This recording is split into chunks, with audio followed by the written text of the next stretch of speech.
वाल्मीकि जी जब तप कर रहे थे तब दीमकों ने उन पर घर बना लिया था, इसलिए उनका नाम वाल्मीकि पड़ गया। महर्षि वाल्मीकि वैदिक काल के महान ऋषियों में शुमार रहे हैं। महर्षि वाल्मीकि संस्कृत भाषा में निपुण थे और एक महान कवि भी थे। यही वाल्मीकि रामायण के रचयिता के रूप में विश्वविख्यात हुए। संस्कृत के प्रथम महाकाव्य रामायण की रचना करने वाले महर्षि वाल्मीकि को आदि कवि भी कहा जाता है। वाल्मीकि जी के आरंभ काल की कथा बड़ी रोचक है। महर्षि वाल्मीकि का पहले का नाम रत्नाकर था। मान्यता है कि इनका जन्म एक ब्राह्मण परिवार में हुआ था, किंतु डाकुओं के संसर्ग में रहने के कारण ये लूटपाट और हत्याएं करने लगे और यही इनकी आजीविका का साधन हो गया। इन्हें जो भी मार्ग में मिलता वह उसकी संपत्ति लूट लिया करते थे। एक दिन इनकी मुलाकात देवर्षि नारद से हुई।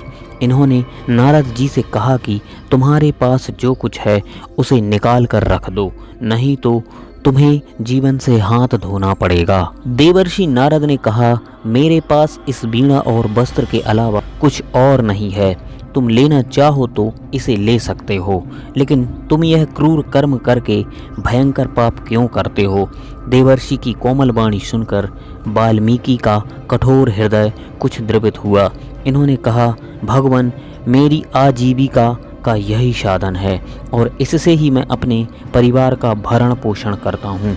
देवर्षि बोले, तुम अपने परिवार वालों से जाकर पूछो कि वह तुम्हारे द्वारा केवल भरण पोषण के अधिकारी हैं या फिर तुम्हारे पाप कर्मों में भी हिस्सा बटाएंगे।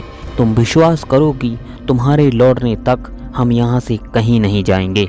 वाल्मीकि ने जब घर आकर परिजनों से उक्त प्रश्न पूछा तो सभी ने कहा कि यह तुम्हारा कर्तव्य है कि हमारा भरण पोषण करो, परंतु हम तुम्हारे पाप कर्मों में क्यों भागीदार बने? परिजनों की बात सुनकर वाल्मीकि को आघात लगा। उनके ज्ञान नेत्र खुल गए। वह जंगल पहुँचे और वहां जाकर देवर्षि नारद को बंधनों से मुक्त किया तथा विलाप करते हुए उनके चरणों में गिर पड़े और अपने पापों का प्रायश्चित करने का उपाय पूछा।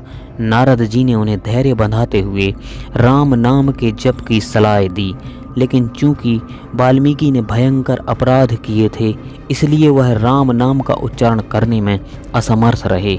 तब नारद जी ने उन्हें मरा मरा उच्चारण करने को कहा।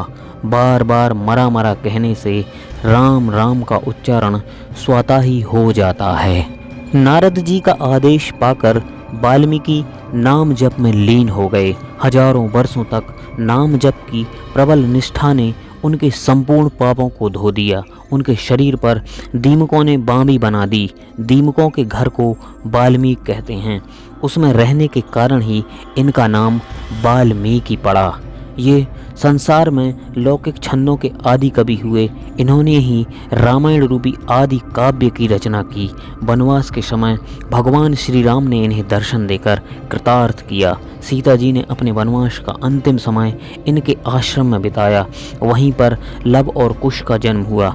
वाल्मीकि जी ने उन्हें रामायण का गान सिखाया। इस प्रकार नाम जप और सत्संग के प्रभाव से वाल्मीकि डाकू से ब्रह्मर्षि बन गए। तो दोस्तों, डाकू से महर्षि बनने तक की वाल्मीकि जी की कहानी आपको कैसी लगी कमेंट बॉक्स में कमेंट कर ज़रूर बताएं।